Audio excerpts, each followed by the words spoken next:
আসসালামু আলাইকুম রহমতুল্লাহি ওবারাকাতু। তো কেমন আছেন আপনারা? আশা করছি সবাই ভালো আছেন। কিছুদিন আগে ঘটে যাওয়া সম্প্রতি একটি ঘটনা, উসমান হাদি কেস স্টাডি।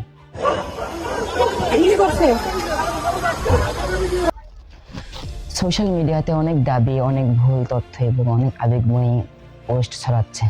তাই এই ভিডিওতে আমরা চেষ্টা করব সত্যটা যাচাই করার। আমাদেরকে গুলি করার আগ পর্যন্ত কোনো কিছুর আমাদের গায়ে লাগে না। শুধু যাচাইযোগ্য তথ্য, কি জানা গেছে, কি এখনো পরিষ্কার নয়। এই ঘটনা থেকে আমাদের কি শেখা উচিত, আমরা কি শিক্ষা পেলাম, আমরা এই ঘটনা থেকে কি শিক্ষা পেলাম, সবকিছু ধাপে ধাপে বুঝতে। উসমান হাদি কে ছিলেন? ঢাকা বিশ্ববিদ্যালয়ের রাষ্ট্রবিজ্ঞান বিভাগের 2010-11 শিক্ষাবর্ষের শিক্ষার্থী ছিলেন হাদি। তার শৈশব ও শিক্ষা জীবনের শুরু ঝালকাঠির নলছিটিতে।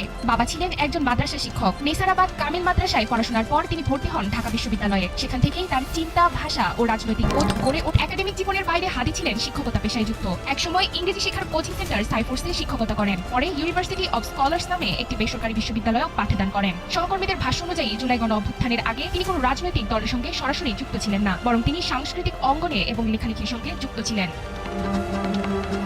2024 সালের বৈষম্য বিরোধী আন্দোলনের মধ্য দিয়ে হাদির রাজনৈতিক পরিচিতি ব্যাপকভাবে সামনে আসে। ওই আন্দোলনের পর উসমান হাদি ছিলেন একজন তরুণ সমাজকর্মী এবং রাজনৈতিকভাবে একজন সক্রিয় ব্যক্তি। তিনি বিভিন্ন সময়ে সামাজিক ও রাজনৈতিক বিষয়গুলোতে কথা বলতেন। তবে এটাও সত্য, তার বক্তব্য অনেক সময় বিতর্কে জন্ম দিয়েছিলেন। ঘটনার দিন কি হয়েছিল? প্রাপ্ত তথ্য অনুযায়ী একদিন তিনি কর্মসূচি বা ব্যক্তিগত কাজ শেষে ফেরার পথে হামলার শিকার হন। ঘটনাটি ছিল কাল্পনিকভাবে এবং তিনি অনেক গুরুতর আহত হন। প্রথমে তাকে দেশে চিকিৎসা দেওয়া হয়, পরে উন্নত চিকিৎসার জন্য তাকে বিদেশ পাঠানো হয়। দুঃখজনকভাবে চিকিৎসাধীন অবস্থায় তিনি মারা যান। আসসালামু আলাইকুম সম্মানিত দেশবাসী, আমরা আমাদের আসলে প্রাণপ্রিয় জুলাই অভ্যুত্থানের পরবর্তীতে বলিষ্ঠ কণ্ঠস্বর শরীফ উসমান হাদি ভাইকে মহান আল্লাহ শহীদ হিসেবে কবুল করেছেন। এবং এরপর কি ঘটে? তার মৃত্যুর খবর ছড়িয়ে যাওয়ার পরে এটা সামাজিক মাধ্যমে ব্যাপক প্রতিক্রিয়া দেখা যায়। অনেক জায়গায় বিক্ষোভ ও প্রতিক্রিয়া দেখা যায়।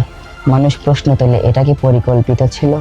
আবার অনেকে নিরপেক্ষ তদন্তের দাবি জানায়। পরিবার ও ঘনিষ্ঠরা বলেছেন তারা সঠিক বিচার চায় এবং আমরাও এটাই চাই, সঠিক বিচার হবে এটা।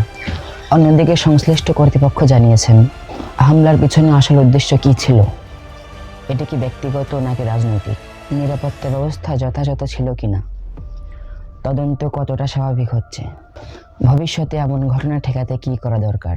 এই প্রশ্নগুলোর উত্তর ঠিকভাবে না পাওয়া পর্যন্ত আমাদের চূড়ান্ত সিদ্ধান্তে পৌঁছানো ঠিক না। গুজব বনাম তথ্য।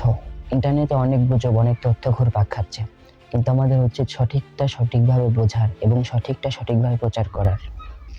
আমাদেরকে মনে রাখতে হবে সব ভাইরাল পোস্ট সঠিক নয়, যাচাই করা সোর্স গুরুত্বপূর্ণ। আইন ও তদন্তকে সময় দিতে হয়। একটি গণতান্ত্রিক সমাজে প্রশ্ন করা জরুরি, কিন্তু গুজব ছড়ানো ক্ষতিকর। উসমান হাদি ভাইয়ের মৃত্যুটা আমাদের জন্য নিঃসন্দেহে দুঃখজনক।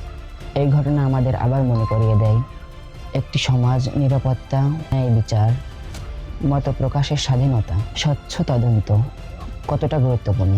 এখানে আপনার মতামত কি? কমেন্টে আপনার মতামত লিখুন। ভিডিওটি তথ্যভিত্তিক মনে হলে লাইক করুন এবং বিশ্লেষক ধর্মী ভিডিও পেতে হলে আমাকে সাবস্ক্রাইব করুন এবং ফেসবুক থেকে দেখে থাকলে লাইক করুন এবং পেজটি ফলো করে যাবেন। আজকের মতো এখানে বিদায়। আল্লাহ হাফেজ। আসসালামু আলাইকুম। সবাই ভালো থাকবেন। শুনে না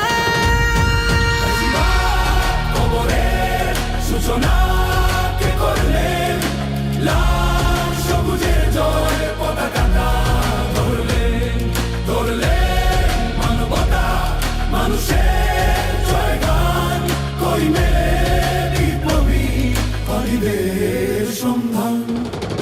আজ বড় দরকার তোর তেজ চেতনা, শুনিস না 16 কোটি জনতার হাহাকার। হাদি তুই ফিরে আয় আবাবিল, কই শেরে আলী খোদা, কই জন স্বামী ছিল।